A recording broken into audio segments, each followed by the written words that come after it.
अस्सलाम वालेकुम, मेरा नाम है खुशबू बासी। आज हम डिस्कस करेंगे 9th क्लास की बायोलॉजी में चैप्टर 9। चैप्टर का नाम है ट्रांसपोर्ट। आज उसका लेक्चर नंबर 1 डिस्कस करेंगे। आज का जो हमारा टॉपिक है वो है इंट्रोडक्शन। ठीक, अब क्या है कि every organism required number of substance. Her organism को क्या है कि सब्सटेंस की ज़रूरत होती है अपनी लाइफ को सर्वाइव करने के लिए और उसको मेंटेन करने के लिए अपनी हेल्थी लाइफ को। ठीक है, जो सब्सटेंस है वो और जो उनकी रॉ मटेरियल्स वगैरह हैं वो हम लेते हैं, जो कोई भी ऑर्गेनिज्म होगा वो लेगा इन्वायरमेंट से। ठीक है, तो अपने इन्वायरमेंट से ये सारी चीज़ें लेता है, या मे बी इंटरनल सोर्स, या उसका जो इंटरनल सोर्स होगा वो वहाँ से लेगा। ठीक है, अब क्या है कि एक होता है ट्रांसपोर्ट सिस्टम। अब क्या ये ट्रांसपोर्ट सिस्टम हर ऑर्गेनिजम्स के लिए लाजम है कि नहीं? अब इसका जवाब है नहीं, क्योंकि अगर जो डिस्टेंस है, मतलब जो हमारा इन्वायरमेंट है, ठीक है, जहाँ से हमें जो रिक्वायरमेंट वाले सब्सटेंस या कुछ भी हमें चाहिए, अगर वो फासले पर है, दूर है, तो फिर क्या है कि एक चीज़ दूसरी जगह से यहाँ आएगी। ठीक, अगर दूर है तो वो एक जगह से दूसरी जगह आएगी, इसको हम बोलेंगे ट्रांसपोर्ट सिस्टम। और अगर कि यहाँ से वही चीज़ बिल्कुल ट्रांसपोर्ट के बिल्कुल करीब है, कि डिफ्यूजन के थ्रू, इन सब चीज़ों के भी थ्रू वो चीज़ खुद ही आ सकती है। ठीक है, तो उसके लिए पूरा ट्रांसपोर्ट सिस्टम की हमें ज़रूरत नहीं है।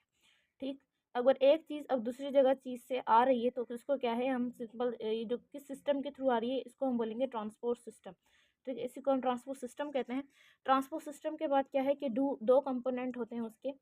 ठीक है, एक कंपोनेंट वो कि transport of raw material from environment to organ, कि ट्रांसपोर्ट हो, जो रॉ मटेरियल है वो ट्रांसपोर्ट हो इन्वायरमेंट से और ऑर्गन के पास, when they required for metabolism, जहाँ पर सारी मेटाबॉलिज्म की रिक्वायरमेंट वगैरह हो। जैसे कि ये एक प्लांट है, ठीक है, इसने लिया इन्वायरमेंट से, ठीक है, ये रहा इन्वायरमेंट, इसने इन्वायरमेंट से लिया ऑक्सीजन या कार्बन डाइऑक्साइड से, ये प्लांट ने लिया। ठीक है, प्लांट्स का जो लीव है अब यहाँ पर ये काम करेगा, ग्लूकोज वगैरह बनाएगा। ठीक है, फिर यही ग्लूकोज ट्रांसफ़र हो जाएगा दूसरे पूरी प्लांट बॉडी में, जहाँ पर इसकी ग्लूकोज वगैरह की नीड होगी, वहाँ पर ये ट्रांसफ़र हो जाएगा। अब ये क्या है कि पहली ट्रांसपोर्टेशन इन्वायरमेंट से लीव के पास हुई, फिर लीव के पास से बाकी बॉडी में हो गई। ठीक है, या फिर जहाँ पर ऑर्गेन ग्लूकोज की नीड थी वहाँ कर दी हमने।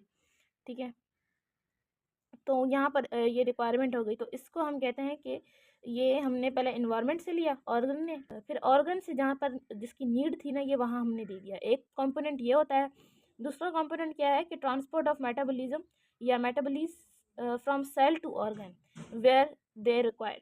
मतलब अब एक ट्रांसपोर्टेशन होती है ये कि हम कुछ चीज़ें सेल से लेते हैं, ठीक है, सेल्स टू ऑर्गन जाती हैं, वेयर दे रिक्वायर, जहाँ पर इनकी नीड होती है। ठीक, अब जैसे कि प्लांट्स आर ऑटोट्रॉफ्स, प्लांट्स जो है वो अपना खाना खुद तैयार करते हैं, विच सिंथेसाइज ऑर्गेनिक बायोमोलिक्यूल्स, जो कि ऑर्गेनिक बायोमोलिक्यूल्स बनाते हैं from inorganic biomolecule, from inorganic molecules से। ठीक है, ये जो इनऑर्गेनिक मॉलिक्यूल्स हैं ना, वो ट्रांसपोर्ट होते हैं in from environment into plants. जो इनऑर्गेनिक बायोमोलिक्यूल्स जो हैं, अब वो क्या है कि वो इन्वायरमेंट से ट्रांसफर होते हैं हमारे प्लांट्स के अंदर। ठीक है, जो कि कन्वर्ट करते हैं बायोमोलिक्यूल्स के अंदर उनको। ठीक है, अब जो बायोमोलिक्यूल्स हैं ना, वो आल्सो अब वो भी ट्रांसपोर्ट होंगे पूरी प्लांट के अंदर, जहाँ पर उनकी रिक्वायरमेंट होगी। ये एक सिस्टम ये होता है।